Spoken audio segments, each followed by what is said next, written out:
All right, let's just jump right in. In a world where AI is literally rewriting the rules of work, there's one question that's probably on your mind. How do I keep from being left behind?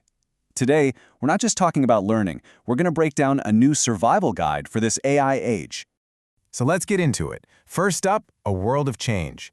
The thing is, the ground is shifting under our feet, and the old playbooks for learning, they just don't cut it anymore. I mean, think about it for a second. A specific coding language or some software tool you master, it can become outdated in just a few years, sometimes even months.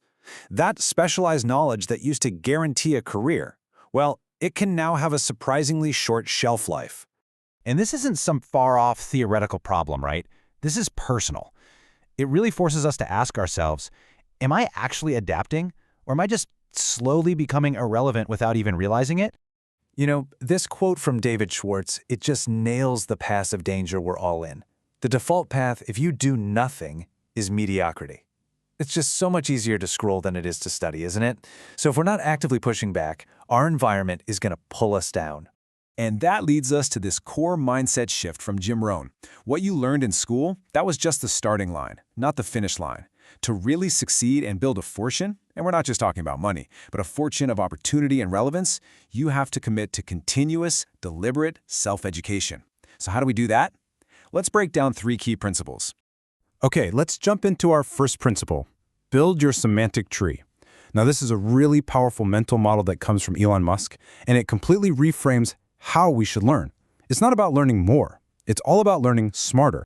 So let's look at 2 different types of learners. On one side, you've got the stick collector. This is probably how most of us were taught to learn, right? Just gathering random facts and tips. The problem is, it creates this fragile pile of knowledge that just falls apart. But on the other side, you have the semantic tree builder. This person starts with the fundamentals. Their knowledge is strong, it's interconnected, and it's built to last. The idea is you have to build the trunk first. Think of it like this. Before you learn a specific coding function, that's a leaf, you need to understand the fundamental principles of programming, that's the trunk. You know, AI can spit out any leaf you want in an instant. Your real value, your superpower, comes from understanding the entire tree. Without that solid foundation, all those little details are pretty much useless. So if you're building this strong foundation and letting AI handle the trivial facts, where should you focus your energy? Well, that brings us right to our second key principle. Doubling down on what makes you uniquely human.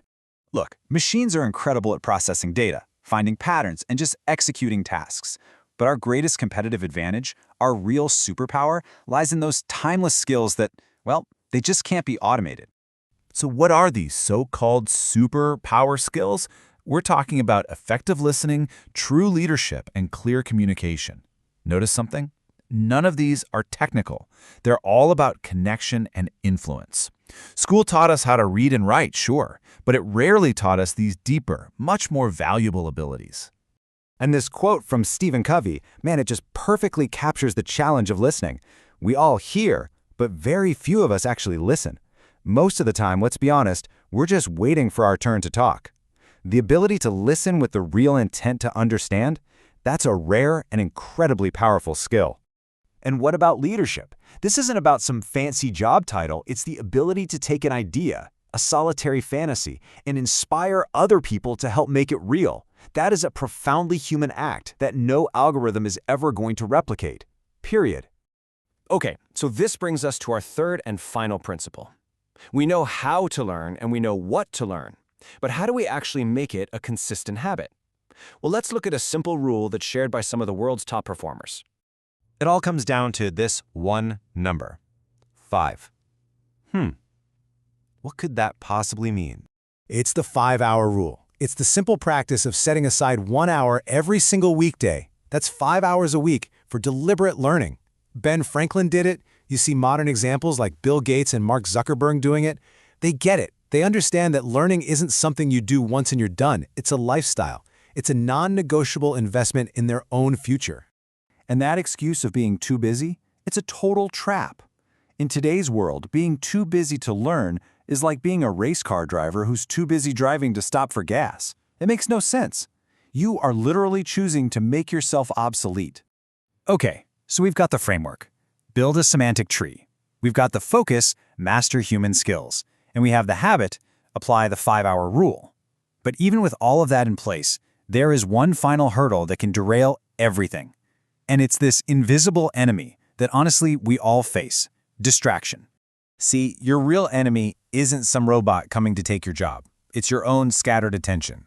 So many of us suffer from what you could call the any benefit mindset, where we chase anything that seems vaguely useful. We want to learn to code and speak Spanish and start a podcast all at the same time. And what's the result? We make real progress on nothing. This is where Warren Buffett's 5-25 rule is just brilliant. Here's how it works. Write down your 25 biggest goals, then circle your top 5. Now, here's the absolute crucial part. Those other 20 things, they are not your backup plan. They become your avoid-at-all-cost list. They are the enemies of your focus, because real success comes from what you say no to.